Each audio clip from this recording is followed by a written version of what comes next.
আমেরিকার সবচাইতে বড় মাল্টিন্যাশনাল কোম্পানির সামনে কিছু গাড়ির বহর দাঁড়িয়ে আছে। কিছু মিডিয়া আর কিছু কোম্পানির বোর্ড মেম্বারদের যা ভাবছে তাই। এখানে আজকে বিশেষ কিছু অনুষ্ঠিত হবে।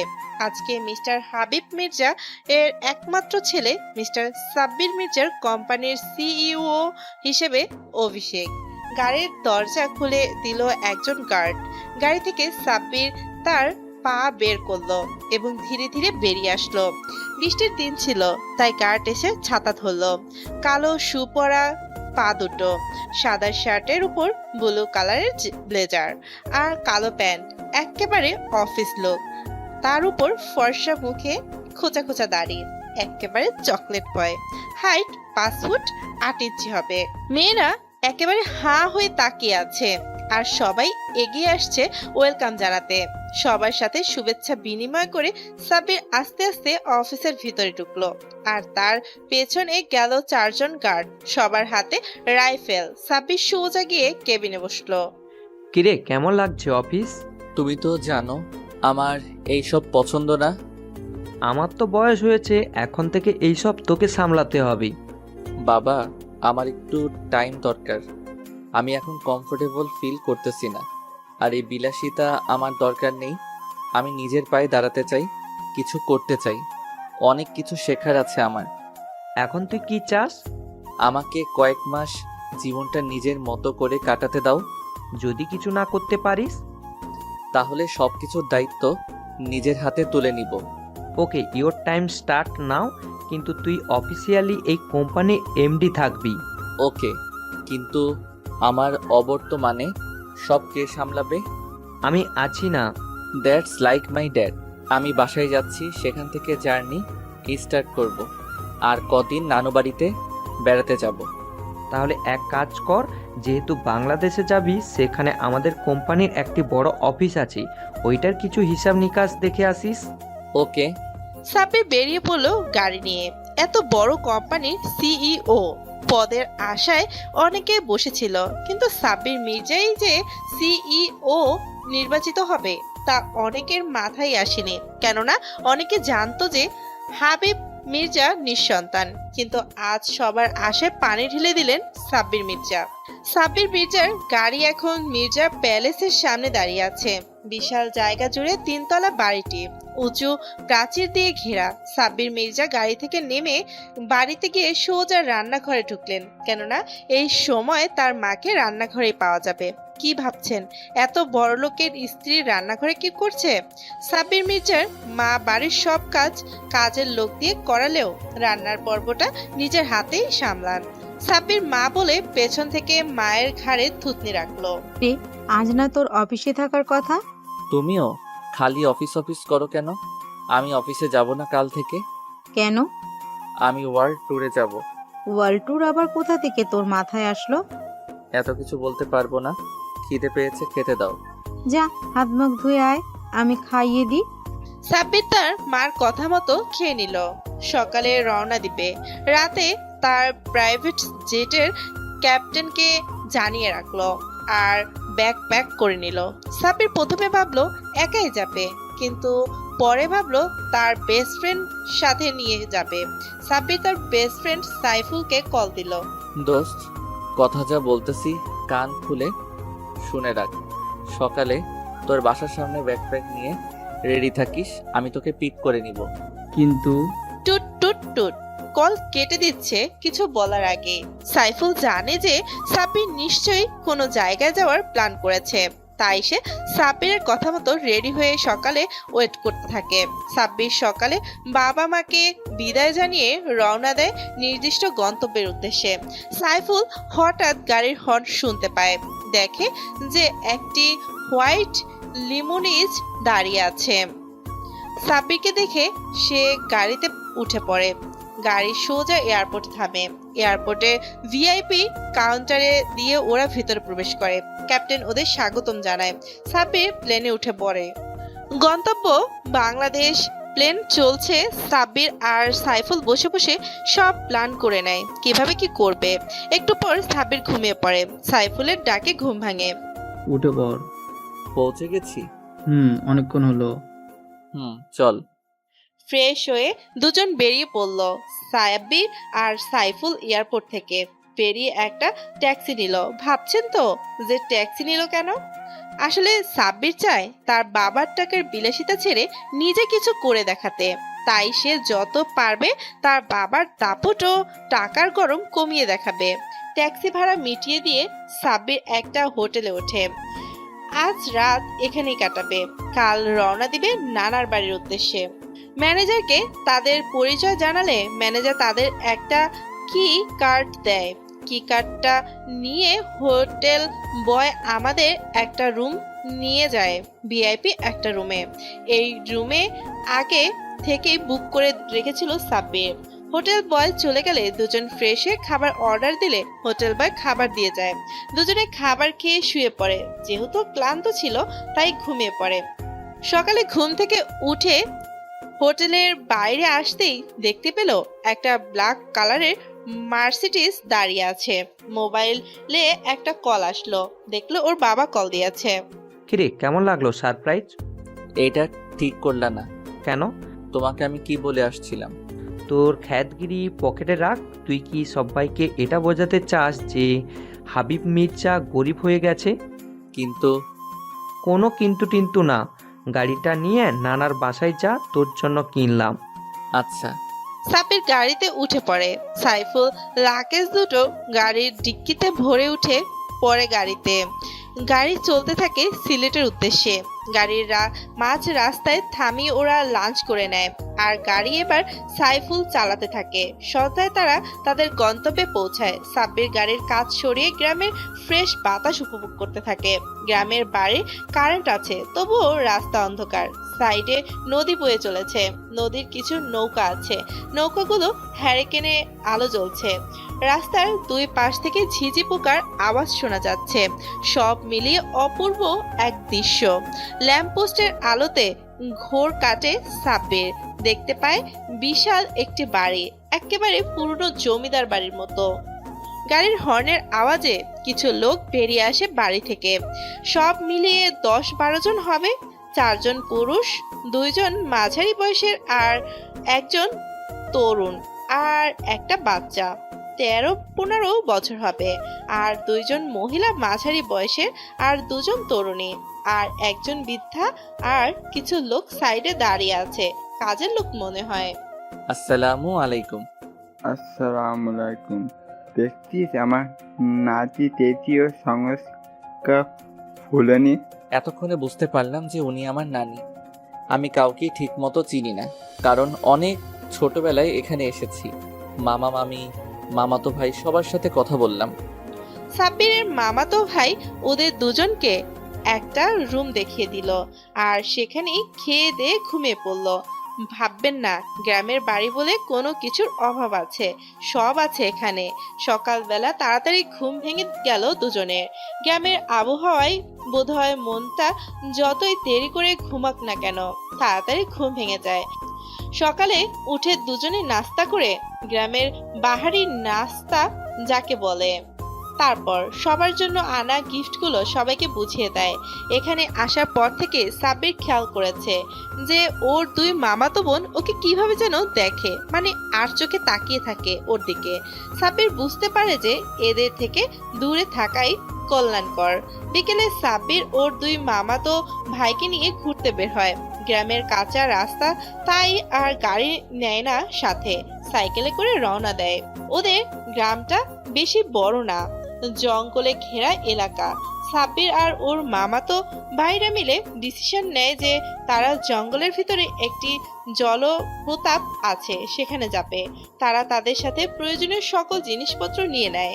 জঙ্গলটা অনেক বড় আর বেশ গভীর, তাও আবার সাইকেল চালিয়ে পাড়ি দেওয়াটা একটু ডিফিকাল্ট। অনেকটা সময় পর তারা তাদের নির্দিষ্ট গন্তব্যে পৌঁছায়।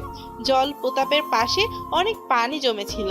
ধরতে গেলেই একটা ছোট্টখাটো প্রাকৃতিক সুইমিং পুল।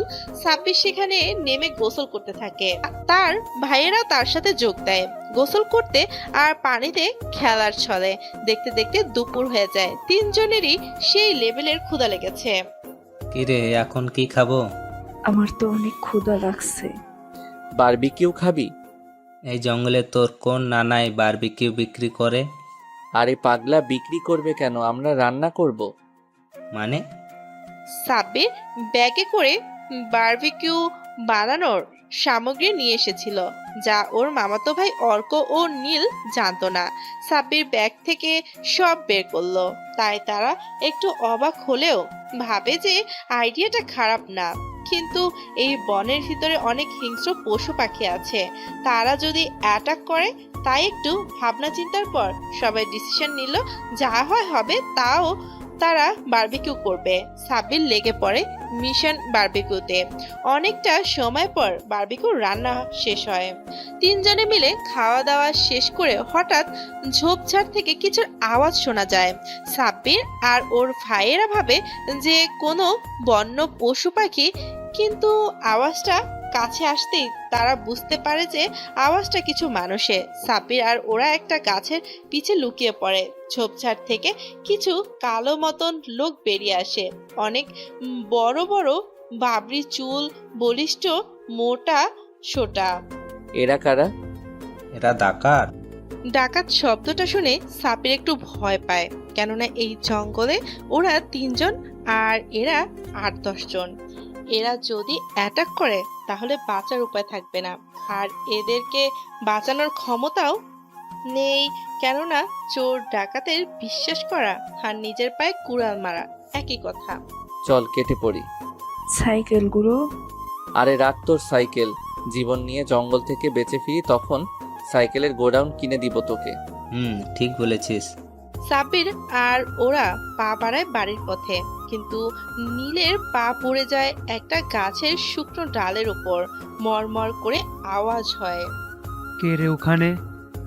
সাব্বির, নীল আর অর্ক জোরে ছুট লাগায়, পেছনে ডাকাতরাও। ধর শালাদের। ওরা আরো জোরে দৌড়াতে লাগায়। এক সময় ক্লান্ত হয়ে থেমে যায়। ওরা মনে করে যে ডাকাতরা ওদের পিছু ছেড়ে দিয়েছে। অর্কের কাঁধে হঠাৎ কেউ হাত রাখে, দেখতে পায় ওই ডাকাতের মধ্যে কেউ একজন। অর্ক তো ভয়ে ঘেমে একাকার হয়ে গেছে। দেখ তোর পিছে সাপ, কই? তোর নানির পুটকি সই।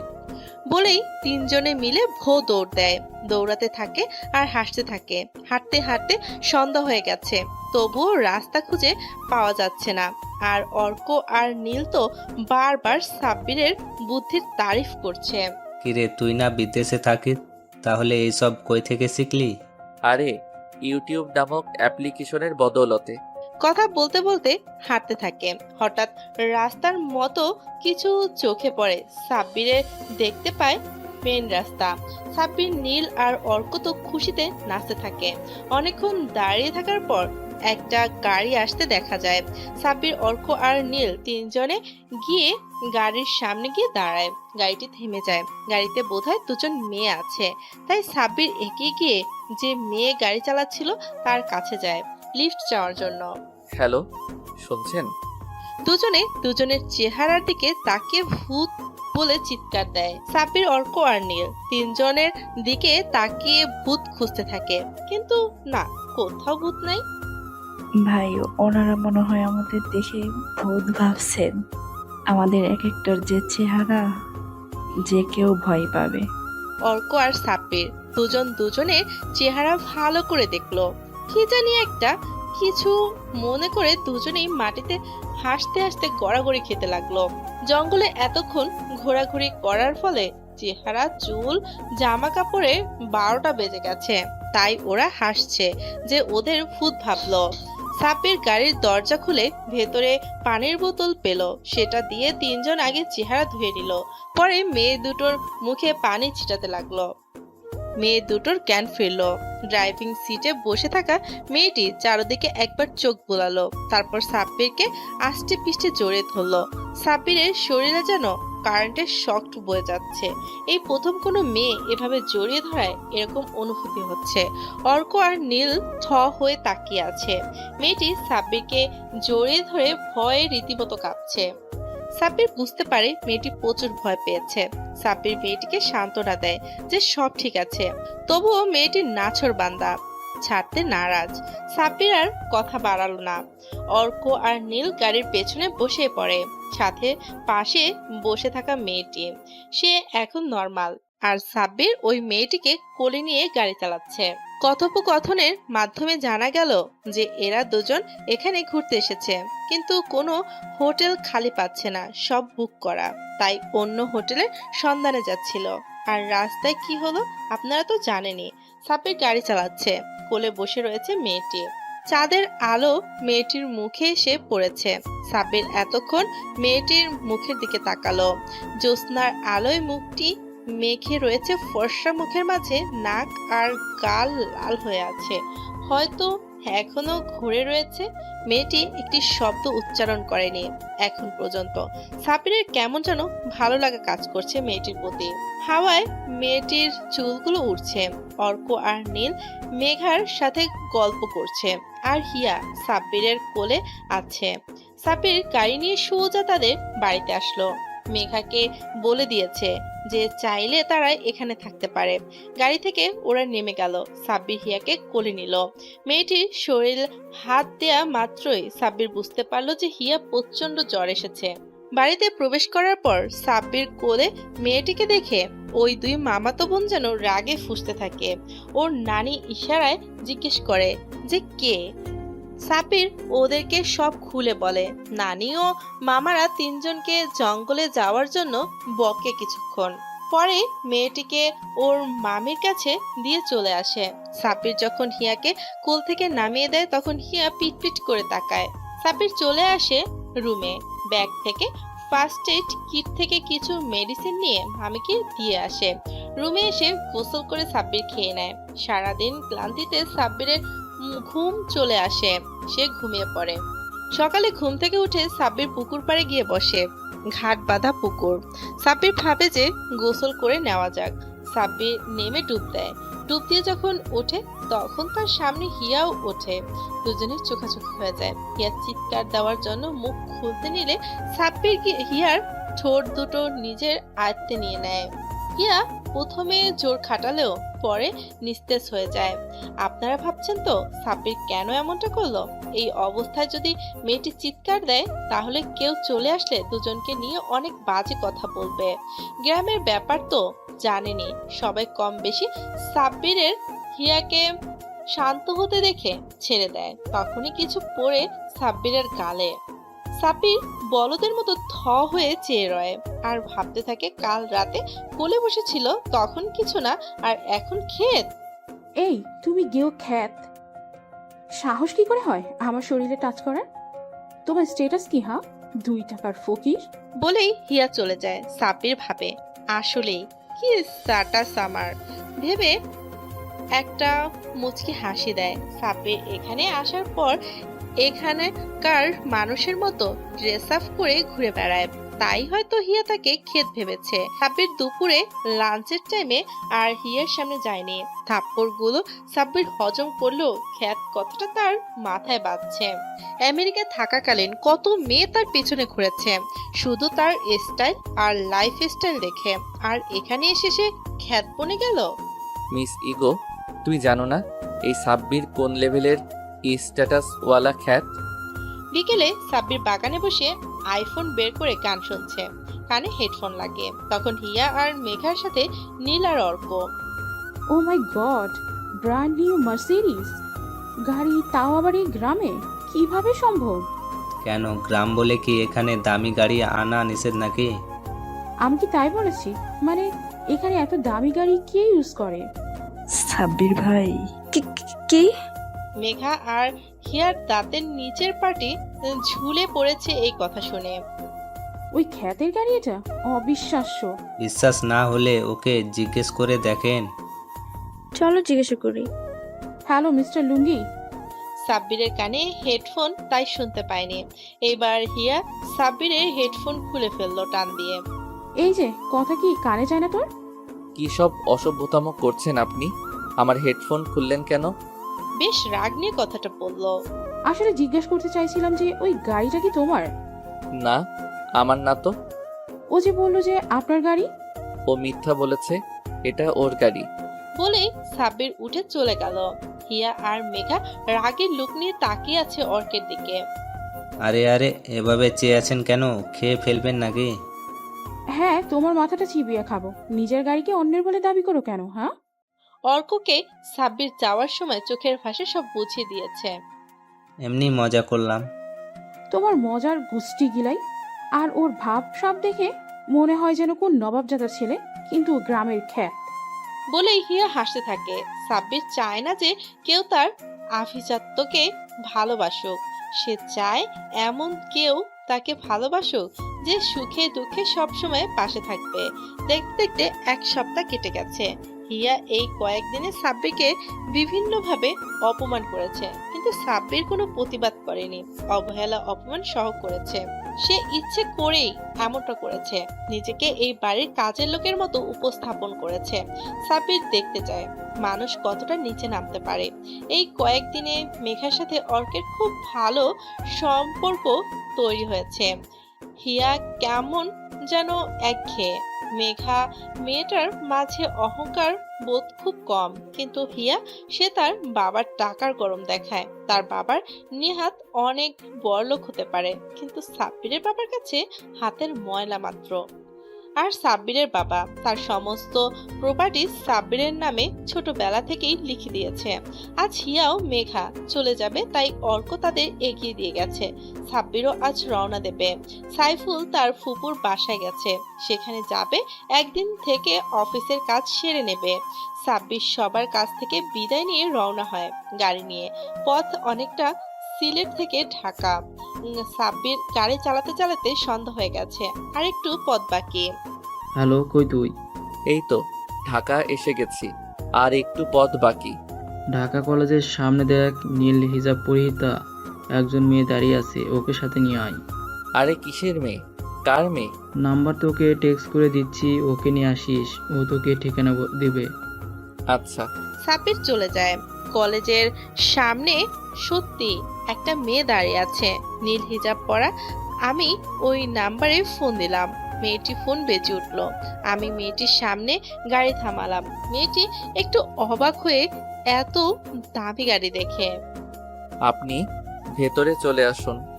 আপনি সাব্বির? জি। মেয়েটি ভেতরে এসে বসলো। মেয়েটি শুধু ঠিকানা বলছে, আর আমি সেই ঠিকানা অনুযায়ী গাড়ি চালাচ্ছি। আপনি কি কথা কম বলেন না আমাকে দেখে আনকমফোর্টেবল ফিল করতেছেন? আরে না না, আমি কি একবারও বলেছি সেই কথা? আসলে আমি মানুষের সাথে একটু কম কথা বলি। বাট আমার নাম জানতে চাইলেন না? ও সরি, জিজ্ঞাসা করা হয়নি। আমার নাম ছোয়া। ও নাইস নেম। তো আপনি লেখাপড়া করেন না জব করেন? না, লেখাপড়া শেষ করেছি, এখন বাবার ছোটখাটো একটা কোম্পানি আছে, সেখানে জয়েন করব। ও ভালো তো। তো আপনার বাবা মা কোথায় থাকে? ওনার গ্রামে থাকেন। তো আপনি ঢাকাতে কি করেন? আর এই গাড়ি কি আপনার? না, আমার এক বন্ধুর। কথা বলতে বলতে সাব্বির সাইফুলের ফুপুর বাড়ি চলে আসে। সাইফুলের ফুপুরাও আমেরিকাতে থাকেন, মাঝে মধ্যে এখানে আসেন, তাই সাব্বিরকে খুব ভালো করে চেনেন। সাব্বির মার বাড়িতে ঢুকে ফুপুর সাথে গল্পে মেতে ওঠেন, আর ফুপুকে বলে দেয় যেন কেউ তার পরিচয় সম্বোধন না জানতে পারে। ফুপু বলে যে ঠিক আছে। সাব্বির বাড়িটা ভালো করে দেখে নেয় ঘুরে ঘুরে। গ্রাম আর শহরের মিশ্র একটি বাড়ি, এখানকার বাতাস খুব পরিষ্কার। সাব্বির ছাদে চলে যায়, সেখানে গিয়ে দোলনায় বসে বসে একটা সিগারেট ধরায়। এইটা তার নিত্যদিনের অভ্যাস। সিগারেট টানতে থাকে আর ভাবতে থাকে সেই দুনিয়ার টাকাই সব। টাকা আছে তো মানুষের মূল্য আছে, টাকা নেই তো মানুষের মূল্য নেই। এর জন্যই বোধ হয় গ্রিকরা বলে যে money is the second god in this is world. Sabbir যখন এইসব আকাশ পাতাল ভাবতে ব্যস্ত, তখন কারোর উপস্থিতিতে সাব্বির ধ্যান ভাঙে। চেয়ে দেখে যে সামনে একটা মেয়ে দাঁড়িয়ে আছে। মেয়ে বললে আল্লাহ পাপ দেবে, একেবারে জান্নাতের হুর। মনে হয় সব সৌন্দর্য ওর জন্যই। চেহারায় রাগের ছাপ বিদ্যমান। সাব্বির কিছু জিজ্ঞেস করবে, তার আগে সাব্বিরের হাত থেকে সিগারেটটি কেড়ে নিয়ে ছুঁড়ে ফেলে দেয়। সিগারেট খান কেন? হ্যাঁ, ছ্যাঁকা খাইছেন না ব্যাকা হইছেন? না মনে সুখ নাই? গলার আওয়াজ শুনে বুঝতে পারে যে এটা সোয়া। সাব্বির একটা ঘোরের মধ্যে চলে যায়। এই যে মিস্টার, কোনটার উত্তর দেব? বলেন যে সিগারেট খান কেন? এমনি মন ভালো থাকলে। এটা কোনো উপলক্ষ হলো সিগারেট খাওয়ার? আমি তো এই জন্যই খাই। আর খাবেন না। কেন? আমি বলছি তাই, আর কোনো কথা শুনতে চাই না। সাব্বির এখন কি বলবে তা ভেবে না পেয়ে হ্যাঁ সূচক মাথা নাড়ায়। রাতে খেতে বসে সাব্বির ও সবাই টিভিতে খবর চলছিল। অনেকদিন ধরে বাংলাদেশের বিজনেসম্যান ইন্ডাস্ট্রিতে একটি নাম সবচেয়ে বেশি জনপ্রিয়, আর তা হলো মির্জা গ্রুপ অফ ইন্ডাস্ট্রি। এই কোম্পানি শুধু বাংলাদেশ নয়, আমেরিকা সহ আরও 35টি দেশে এদের শাখা আছে। এখন প্রশ্ন হলো এই কোম্পানির নতুন সিইওকে নিয়ে। সবার সব আশায় পানি ঢেলে দিলেন হাবিব মির্জা। তিনি তার ছেলেকে সিইও ঘোষণা করলেন। কেউ জানতো না যে তার ছেলে আছে। আর আমাদের সূত্র থেকে জানা গেছে যে সিইও সাহেব বর্তমানে এই দেশেই আছেন। সাব্বির খবর দেখছিল, আর সাইফুল আর ওদের ফুপুও। সাইফুল আর তার ফুপু তো জানে যে কে সেই শিউ। খালা, তোমাকে বলেছিলাম না অনেক বড় কোম্পানি, আমি এই কোম্পানিতেই অ্যাপ্লাই করেছি। সাব্বির ছোঁয়ার দিকে একবার তাকায়। ভালো তো কবে করেছেন? এই তো গতকাল। ও আপনার চাকরি হয়ে যাবে, চিন্তা করবেন না। এমন ভাবে বলছেন যেন আপনি সিইও। সাব্বির একটু ঘাবড়ে গেল। এই মেয়ে কি করে জানলো যে আমি সিও না, খালি এমনি বলেছে? আরে আপনি ঘাবড়ে যাচ্ছেন কেন? আমি তো মজা করছিলাম। খাওয়া শেষ করে সাইফুল আর সাব্বির চলে গেল গাড়ি নিয়ে। উদ্দেশ্য ম্যানেজারের সাথে দেখা করা। সাব্বির গাড়ি চালাচ্ছে আর সাইফুলের সাথে টুকিটাকি কথা বলছে। মির্জা গ্রুপ অফ ইন্ডাস্ট্রির সামনে গাড়ি থামালো। আজ অফ ডে, তাই পুরো অফিস খালি বললেই চলে। সাব্বির আর সাইফুল অফিসে প্রবেশ করেছে। এই, কে আপনারা? এভাবে অফিসে ঢুকছেন কেন? কাজ আছে তাই। কিসের কাজ, আর কে আপনারা? আমি এই অফিসের মালিক। আর কিছু জানতে চান? সাইফুল ম্যানেজারকে কল দেয়। আর মজা করার টাইম পেলেন না? কোথা থেকে হুট করে এসে বলছেন যে আপনি অফিসের মালিক? কি হয়েছে এখানে? সাব্বিরকে এখানে দেখে ম্যানেজার অবাক হয়। ম্যানেজার জানে যে বর্তমান সিইও সাব্বির মির্জা, কিন্তু সে জানতো না যে সাব্বির মির্জা বাংলাদেশে এসেছে। ম্যানেজার সালাম দেয় সাব্বিরকে। আসসালামু আলাইকুম স্যার, আপনি এখানে আসতে গেলেন কেন? আমাকে বলতেন, আমি গাড়ি নিয়ে আপনাকে নিয়ে আসতাম। দারোয়ান এতক্ষণে বুঝতে পেরেছে যে তার সামনে যে দাঁড়িয়ে আছে সে CEO Sabbir Mirza. Sorry sir, আসলে আমি আপনাকে চিনতে পারিনি। আসলে কখনো আপনাকে দেখিনি তো স্যার, প্লিজ আমাকে মাফ করে দেন। আরে আরে কি করছেন আপনি? আমার বাবার বয়সী। আপনি আপনার দায়িত্ব পালন করেছেন, এখানে ক্ষমা চাওয়ার কি আছে? উঠুন। আসলেই স্যার, আপনি অনেক বড় মনের মানুষ। সাব্বির ম্যানেজারকে নিয়ে অফিসে ঢোকে। অফিসটা ভালো করে দেখে নেয়। অফিসে সিইওর চেম্বার ফাঁকা। সাব্বির সিইওর চেম্বারে বসে আর ম্যানেজারকে বলে নিয়োগের কাগজপত্রগুলো দেখাতে। ম্যানেজার নিয়োগের কাগজ অর্থাৎ যারা যারা আবেদন করেছে তাদের সবার লিস্ট নিয়ে আসে। সাব্বির পুরোটা চেক করে, সোয়ার নাম খুঁজে পায়, সাথে অ্যাপ্লিকেশনটাও পায়।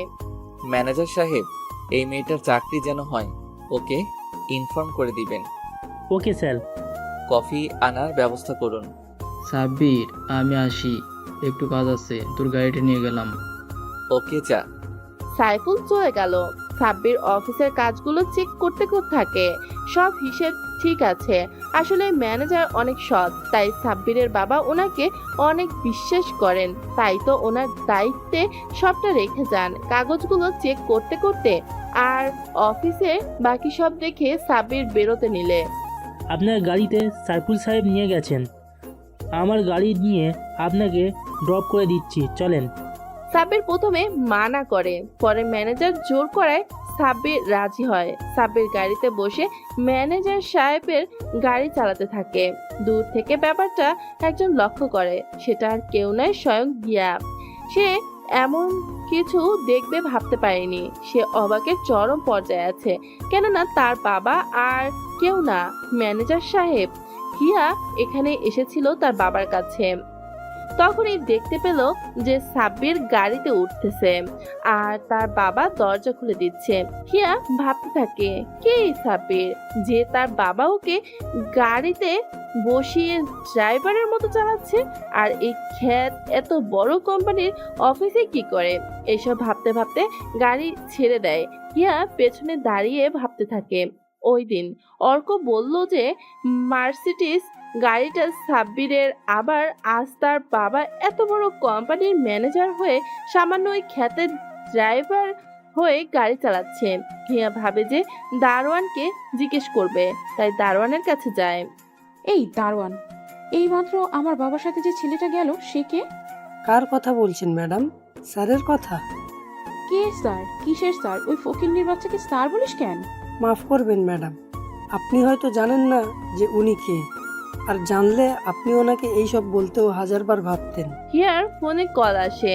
হিয়া চলে যায় না শুনেই যে সাব্বির আসলে কে। সাব্বিরকে ম্যানেজার সাহেব বাড়িতে ড্রপ করে দেয়। ম্যানেজার সাহেব চলে যান আর সাব্বির বাসায় এসে সোজা রুমে যায়, গিয়ে গোসল করে নেয়। তারপর ব্যাগ থেকে ল্যাপটপটা বের করে নেয় আর তার আব্বুকে ভিডিও কল দেয়। আসসালামু আলাইকুম আব্বু, কেমন আছো? ওয়ালাইকুম আসসালাম, আমি ভালো আছি। তো আজকে সূর্য কোন দিকে উঠেছে যে তুই কল দিলি? কেন বাবা, পূর্ব দিকেই তো উঠেছে। আর আমি কি তোমাকে কল দিতে পারি না নাকি? আরে বাবা, আমি কি সেই কথা একবারও বলেছি তুই আমার একমাত্র ছেলে, তুই কল দিবি না তো কে কল দিবি বল? তো বল, কেমন কাটছে সময়? হেব্বি। আজকে অফিসে গিয়েছিলাম, পরশু জয়েন করব। আর ফাইলগুলো অর্ধেক চেক করেছি, আরও কিছু বাকি আছে, ওইগুলোও চেক করে ফেলবো। আর আমার অ্যাকাউন্টে কিছু টাকা ট্রান্সফার করো। কেন? আমার অ্যাকাউন্ট তো তুই জানিসই, তুই বের করে নে। না বাবা, তুমি দাও। আমার অ্যাকাউন্টে মাত্র 90 কোটি টাকা আছে, আরও 200 কোটি টাকা ট্রান্সফার করে দাও। আচ্ছা, আর কোনো কিছু প্রয়োজন হলে আমাকে জানাস, আর বাড়িতে পৌঁছে তোর আম্মুর সাথে কথা বলিয়ে দেব। আচ্ছা বাবা, নিজের যত্ন নিও, আমি শীঘ্রই চলে আসবো। আচ্ছা বাই। বলেই কল কেটে দেয়। সাব্বির খেয়াল করেনি যে দরজায় কেউ দাঁড়িয়ে আছে। দরজায় তাকিয়ে দেখে যে সোয়া দাঁড়িয়ে আছে। সোয়া কি তাহলে সাব্বিরের কথাগুলো শুনতে পেয়েছে? আরে আপনি আসুন, ভেতরে দরজায় দাঁড়িয়ে আছেন কেন? আপনার বাবা মা আছে সেটা বলেননি তো? সাব্বির যেন হাঁপ ছেড়ে বাঁচলো, মানে সোয়া কিচ্ছু শুনতে পায়নি। ও, ওনারা গ্রামে থাকেন, আপনার সাথে একদিন পরিচয় করিয়ে দিবনি। খালা আপনাকে খেতে রাখছেন, আপনি যান, আমি আসছি। আরে বাস, আপনি এত দামি ল্যাপটপ ব্যবহার করেন? আম্মুকে কতবার বললাম একটা ল্যাপটপ কিনে দিতে, কিন্তু দিচ্ছে না। বলছে যে কিছুদিন পরে কিনে দিবে, কিন্তু কিছুদিন আর যেন শেষ হচ্ছে না। সাব্বির জানে যে সোয়া খুবই গরিব ফ্যামিলি থেকে বিলং করে। ওর কাছে যেখানে কয়েকশো কোটি টাকাও কিছু না, সেখানে সোহার কাছে সামান্য ল্যাপটপটাই অনেক কিছু। এইদিকে আসুন, বসুন। আপনার চাকরির কি খবর? কিছু জানাইনি এখনো। মানে কিছু বলিনি এখনো? রেগে যাচ্ছেন কেন? মনে হয় হবে না? সামান্য গরিব ঘরের সন্তান আমি। আমার না আছে মামা খালুর রেপুটেশন, আর না আছে টাকা যে চাকরিটা হবে আমার, তাই সবটা উপরওয়ালার উপর ছেড়ে দিয়েছি। আপনার চাকরি হবে, আলবাত হবে। আপনার চাকরি হবে না তো কার চাকরি হবে? ধন্যবাদ, কিন্তু তবুও। কোনো কিন্তু না, আপনি যান, খাবার খান, আমি একটু আসছি। সাইফুল চলে এসেছে, তাই সাব্বির গাড়ি নিয়ে বেরিয়ে যায়। একটা জিনিস কিনে আবার বাড়িতে ফিরে আসে। আপনি কোথায় চলে গিয়েছিলেন? আমি কখন থেকে বসে আছি খাবার নিয়ে। এত রাতে কেউ বাড়ির বাইরে যায়? একটু বাইরে গিয়েছিলাম, চলুন আমি খেয়ে নিচ্ছি। সোয়া সাব্বিরের হাতে একটা প্যাকেট লক্ষ্য করে। সাব্বির খাবার খেয়ে রুমে চলে যায়। একটু পর সোয়ার মোবাইলে একটা মেসেজ আসে। সোয়া মেসেজটা ওপেন করে খুশিতে নাচতে থাকে। সোয়া কাঁদছে, কিন্তু এই কান্না দুঃখের কান্না নয়, এই কান্না সুখের কান্না। সোয়ার চেঁচামেচির আওয়াজ শুনে সবাই বেরিয়ে আসে। সাব্বির তো বেকুব হয়ে গেছে যে এই মেয়ে কেন কাঁদছে, আবার কি হলো? কিরে মা, কাঁদছিস কেন? কোনো সমস্যা হয়েছে? সোয়া দৌড়ে গিয়ে ফুপুকে জড়িয়ে ধরে আর ফুপিয়ে কাঁদতে থাকে। ফুপু, আমার চাকরি হয়ে গেছে। কি বলছিস মা? হ্যাঁ ফুফু, মাত্র অ্যাপয়েন্টমেন্ট লেটার পেলাম। ও এত গুড নিউজ তো কাদার কি আছে? আর আপনার জন্য আরেকটা সারপ্রাইজ আছে। আরেকটা সারপ্রাইজ মানে? সাব্বির সোয়ার সামনে একটি বড় প্যাকেট ধরে আর সোয়ার বাচ্চাদের মতো প্যাকেটটা নিয়ে খুলতে থাকে। সোয়া প্যাকেটটা খুলে দেখে যে একটা অ্যাপেল কোম্পানির দামি ল্যাপটপ। সোয়া আবেগে আপ্লুত হয়ে সাব্বিরকে জড়িয়ে ধরে। সবাই তাকিয়ে আছে দুজনের দিকে। সাব্বির লজ্জায় পড়ে গেছে। অন্যদিকে সোহাও কোনো ধারণা নেই চারপাশে কি হয়ে যাচ্ছে। ফুপু তো মুচকি হাসি দিয়ে চলে গেলেন। সাব্বির সোয়াকে আস্তে আস্তে বলে, ছোঁয়া, এই ছোঁয়া, কি হচ্ছে? এইভাবে জড়িয়ে ধরার মানে কি? দেখো সবাই কিভাবে তাকিয়ে আছে। সোয়া এতক্ষণে জ্ঞান হলো, তাই তাড়াতাড়ি সাব্বিরকে ছেড়ে দিল। Sorry, I am really sorry.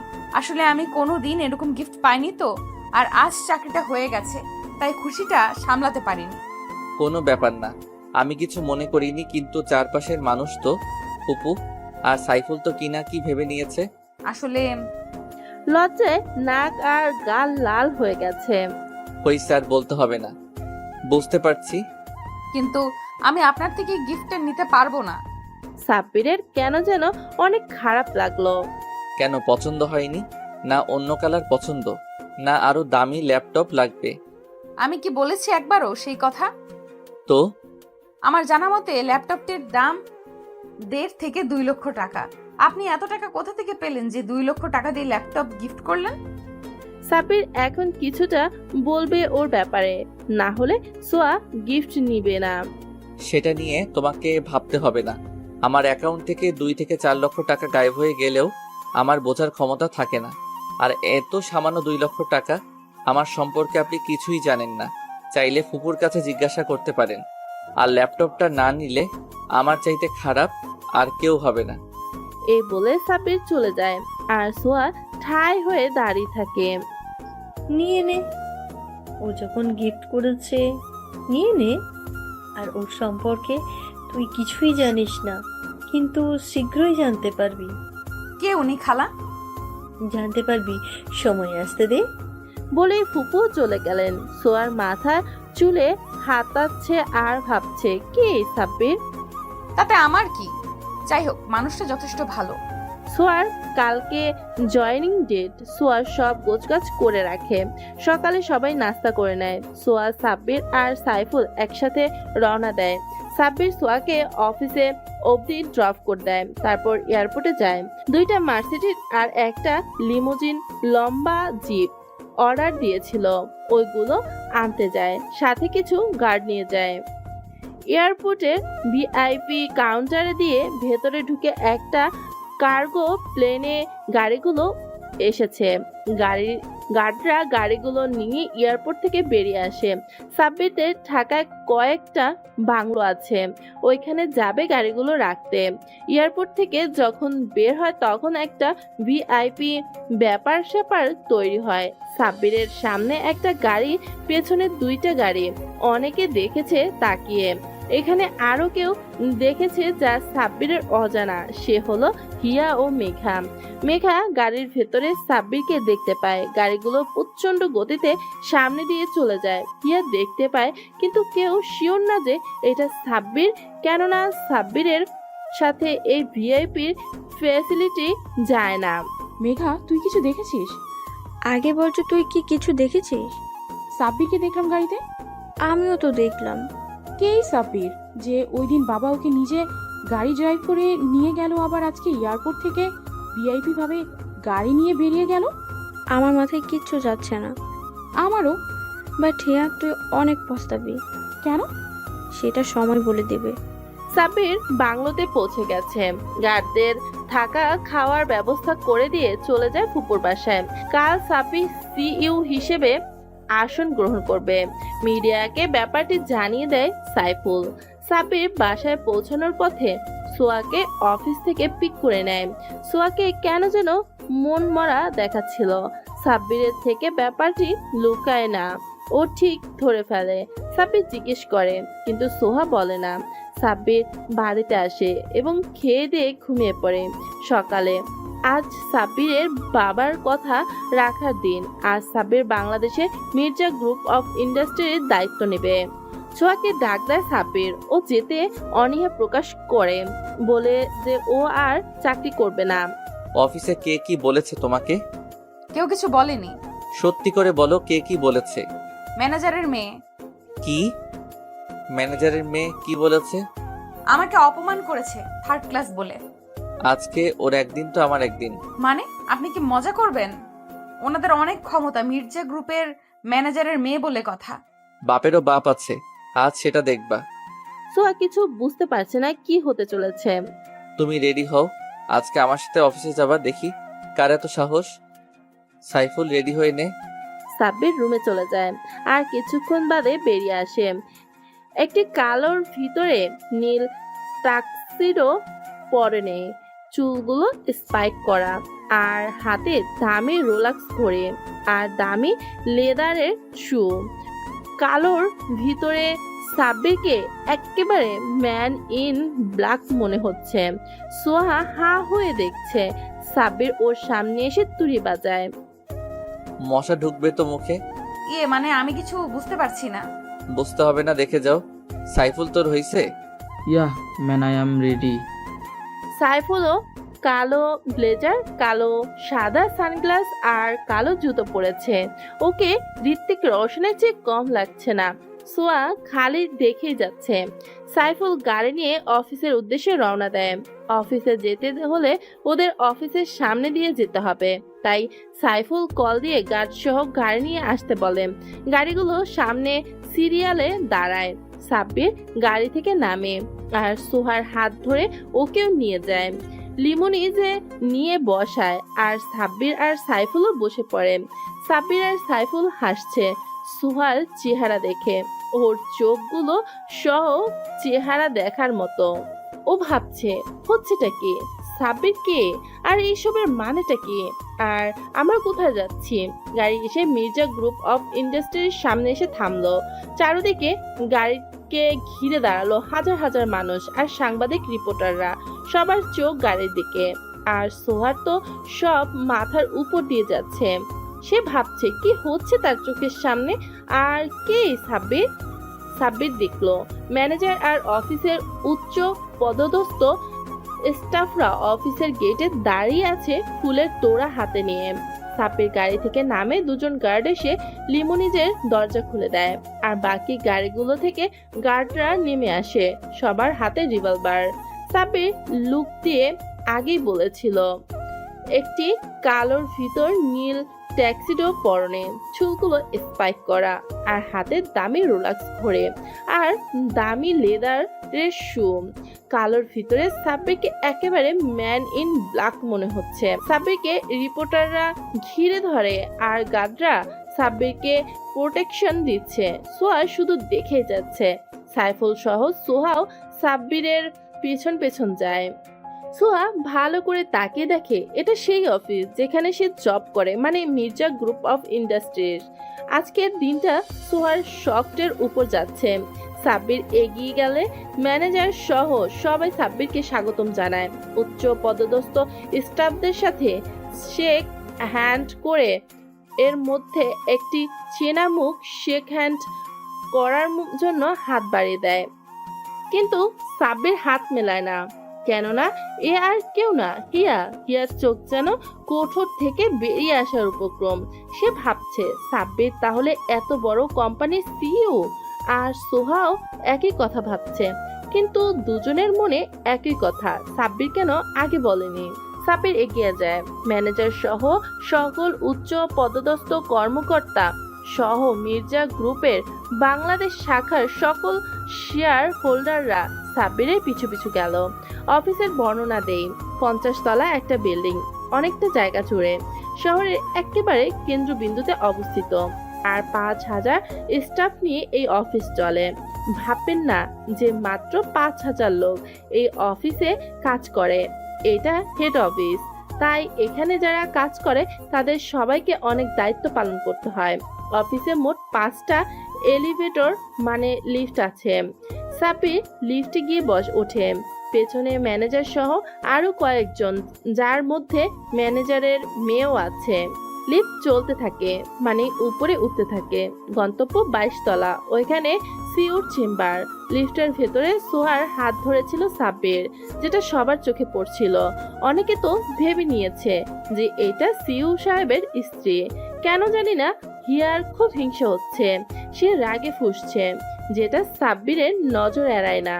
মানুষকে কখনো তার স্ট্যাটাসের উপর বিবেচনা করা ঠিক না, যার অর্থ তুমি এখন বুঝবে মিস হিয়া। লিফট থেকে বের হওয়ার সময় সাব্বিরের সাথে হিয়ার ধাক্কা লাগে। হিয়া ধপাস করে সাব্বিরের উপর পড়ে যায়। হ্যাঁ, যা ভাবছেন তাই, থাপ্পড় পড়েছে কারোর গালে। হাউ ডেয়ার ইউ, তোমার সাহস কি করে হয় আমার সাথে ধাক্কা খাওয়ার? সাব্বিরের চোখ লাল হয়ে আছে, প্রচন্ড রাগের সহিত কথাটি বলেছে। অফিসের সবাই অবাক নয়নে তাকিয়ে আছে, সবাই ভাবছে কি হলো। স্যার সরি, আসলে আমার মেয়ে ইচ্ছা করে করেনি, ওকে মাফ করে দিন। আসলে আমি ইচ্ছে করে ধাক্কা দিইনি, লেগে গেছে। দেখে শুনে হাঁটাচলা করবেন। জি sir. Go away from here. Hiya চলে যায়। সোয়া সাইডে দাঁড়িয়ে আছে। হিয়া চলে যাবার আগে ব্যাপারটি লক্ষ্য করে। অফিসের একজন সামান্য স্টাফ হয়ে শিওরের সাথে দাঁড়িয়ে আছেন কেন? কাজ কাম নেই, পয়সাওয়ালা লোক দেখলেই ঝুলে পড়েন। মিস হিয়া, আপনি বেশি বলে ফেলছেন। আমার স্ত্রীকে অপমান করার কোনো অধিকার নেই আপনার। সোয়া কিছু বলতে যাবে তার আগেই সাব্বির কথাটি বলে ফেলে। সোয়ার কিছু বলার ভাষা নেই। সাব্বির ওকে নিজের স্ত্রী বানিয়ে নিল, তাও আবার এক মুহূর্তেই। হিয়া সাব্বিরের কথা শুনে যেন আকাশ থেকে পড়ল। সাথে আশেপাশে যারা ছিল সবাই সাব্বিরকে জিজ্ঞেস করেছে যে সোয়া যদি সাব্বিরের স্ত্রী হয়ে থাকে, তাহলে সাব্বিরের স্ত্রীর পরিচয়ে এই অফিসে আসেনি কেন? আপনাদের কার্যকলাপ দেখতে ওকে আমি পাঠিয়েছিলাম, আপনারা কে কি করেন তার উপর নজরদারি করতে। হিয়ার কেন জানি খুব খারাপ লাগলো এই শুনে যে সাব্বির বিবাহিত, কিন্তু এটা সাব্বিরের টাকার জন্য না, সাব্বিরের ভালোবাসার জন্য। হিয়া আর কিছু না বলে শুধু সরি বলে চলে গেল। সবাইকে যার যার কাজে পাঠিয়ে সাব্বির সোহাকে নিয়ে কেবিনে যায়। সোহা যেন বাক প্রতিবন্ধী হয়ে গেছে, সে আর কিছু বলতে পারছে না।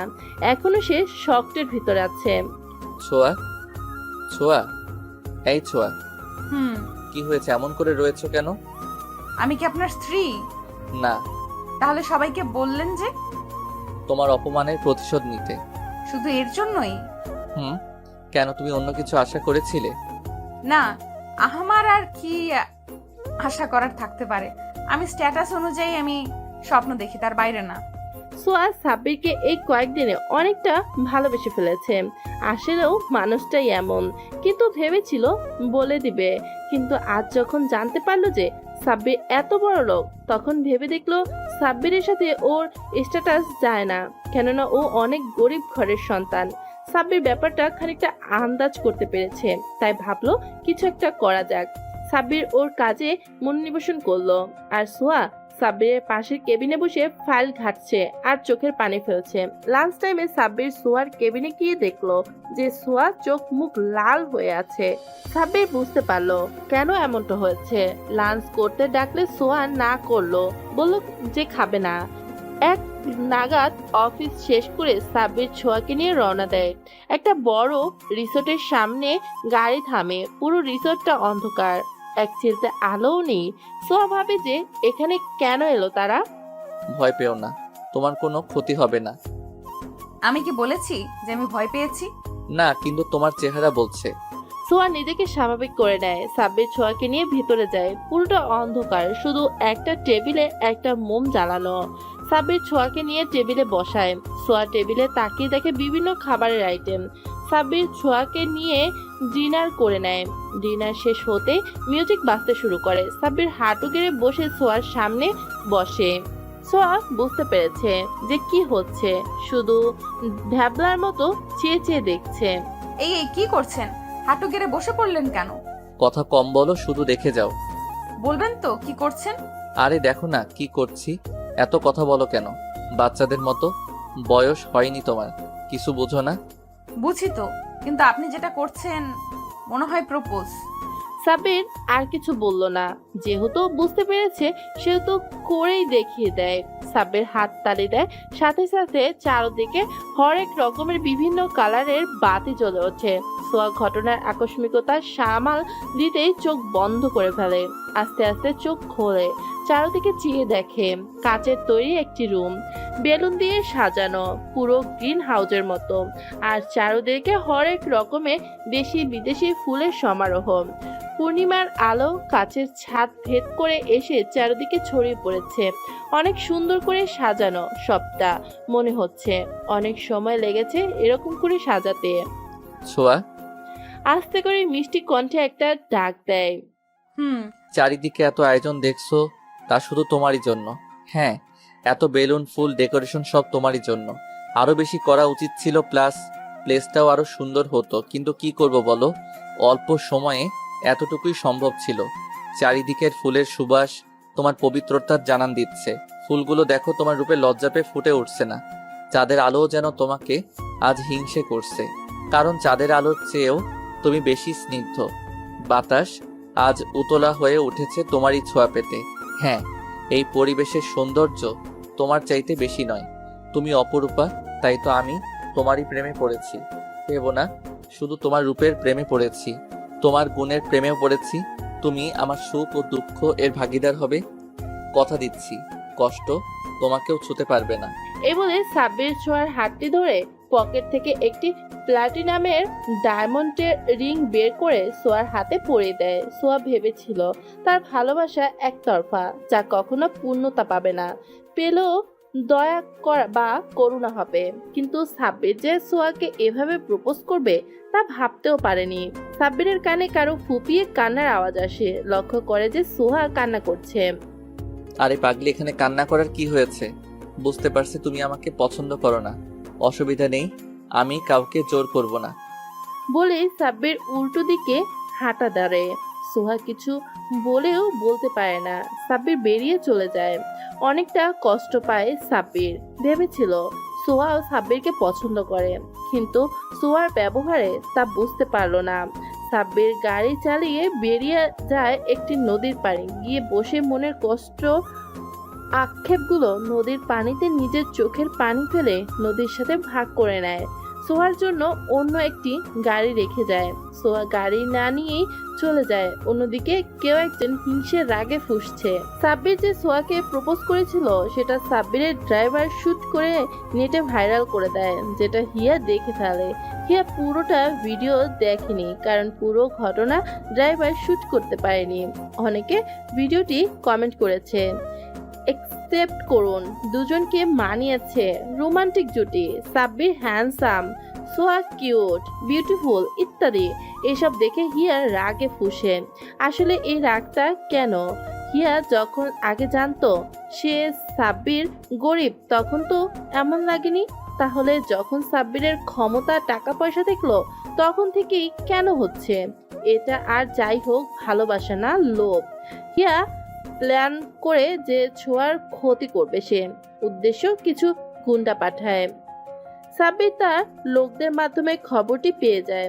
নদীর পাড় থেকে গাড়ি নিয়ে বাসা যায়, গিয়ে জানতে পারে সোয়া এখনো ফিরেনি। সাব্বির সোয়ার নাম্বারে ডায়াল করে বাজছে, কিন্তু কেউ রিসিভ করছে না, হয়তো ফোন সাইলেন্ট। তাই সাব্বির তার ক্ষমতার ব্যবহারে সোয়ার নাম্বার ট্রেস করে জানতে পারে যে সোয়া বাড়ির কাছে একটি পার্কে আছে। সাব্বির চিন্তায় পড়ে যায়, এত রাতে পার্কে, তাও আবার সোহা। সাব্বির গাড়ি নিয়ে পার্কের কাছে যায়, গিয়ে ভেতরে সোহাকে দেখে একটি বেঞ্চে বসে আছে।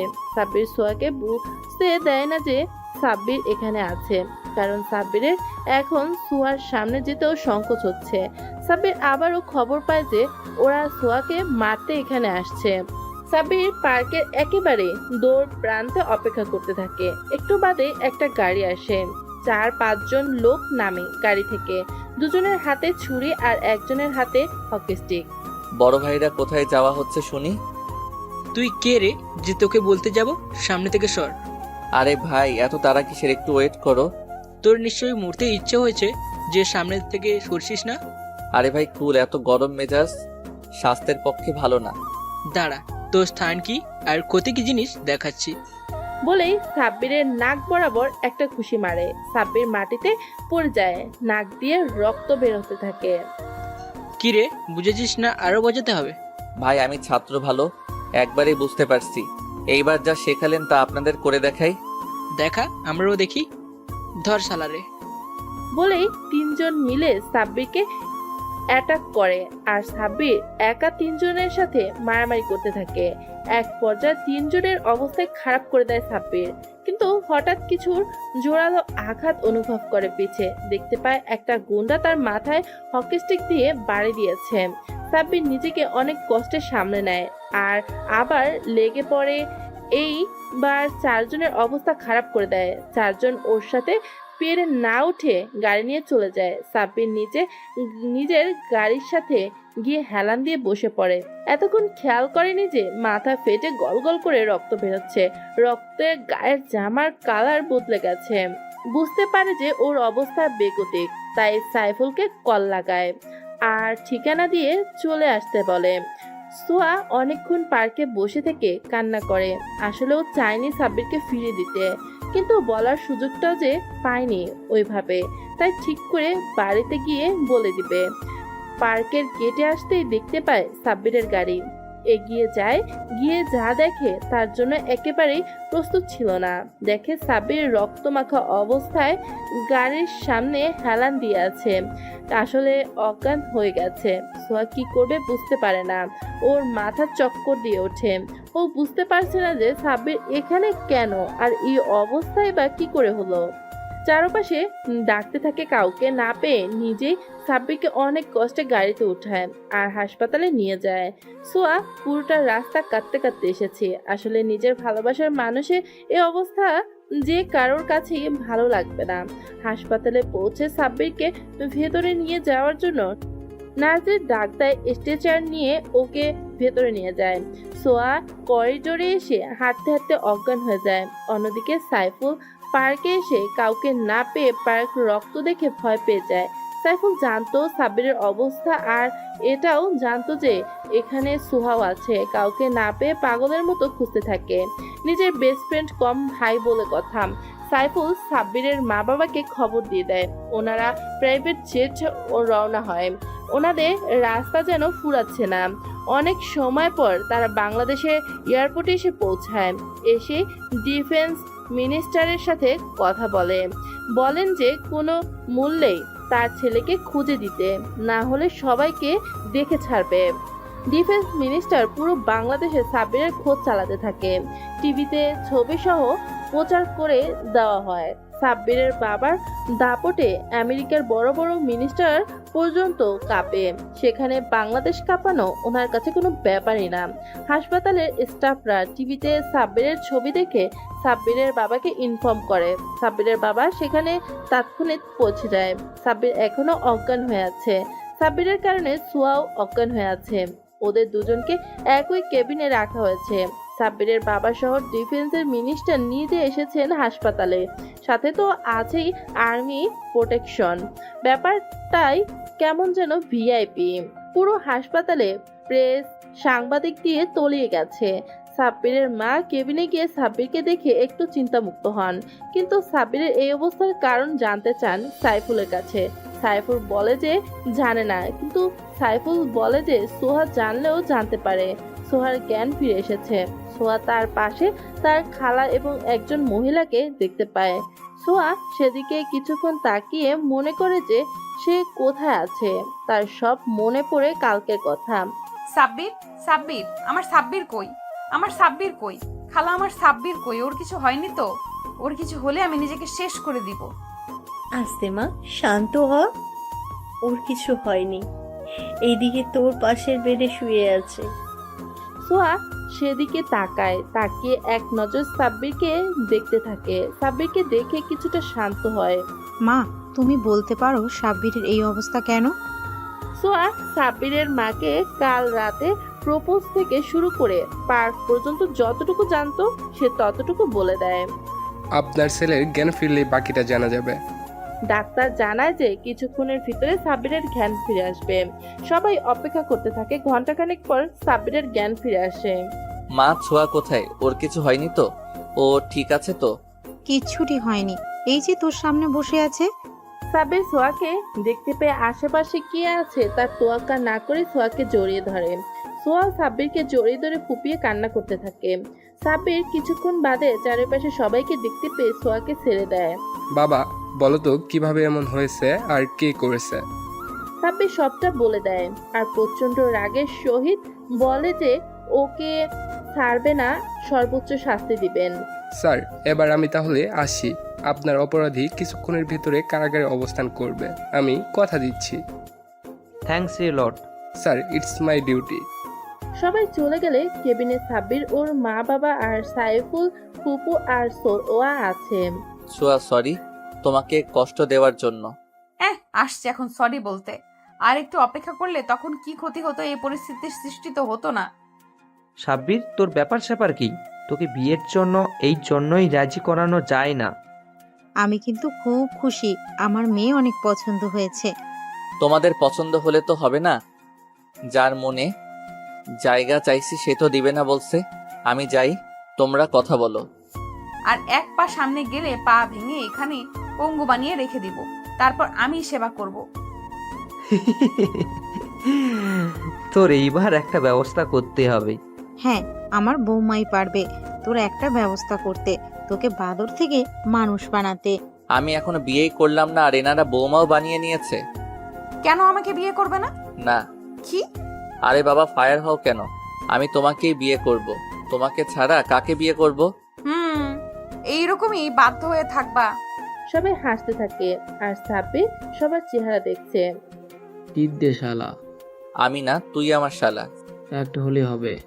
অন্যদিকে সবাই সোয়া আর সাব্বিরের বিয়ে ঠিক করেছে 5 দিন পর। সোয়া আর সাব্বির অনেক খুশি, তারা তাদের ভালোবাসাকে পেয়েছে। সাব্বিরের বাবা মাও খুশি সাব্বিরের বিয়ে দিতে পেরে।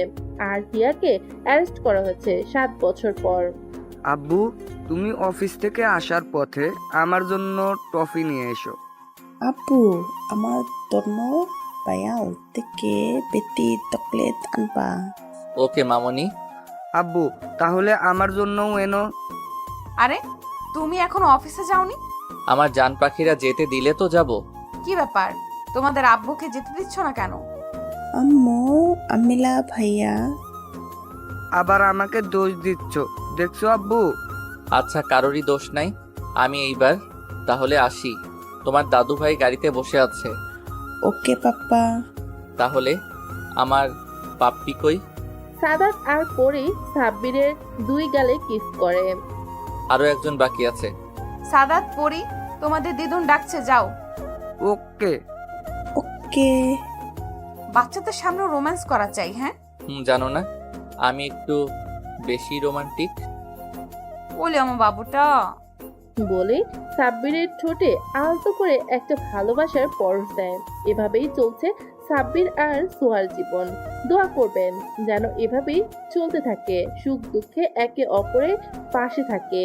আপনাদের দৌড়াদৌড়ির পর্ব এখানেই শেষ।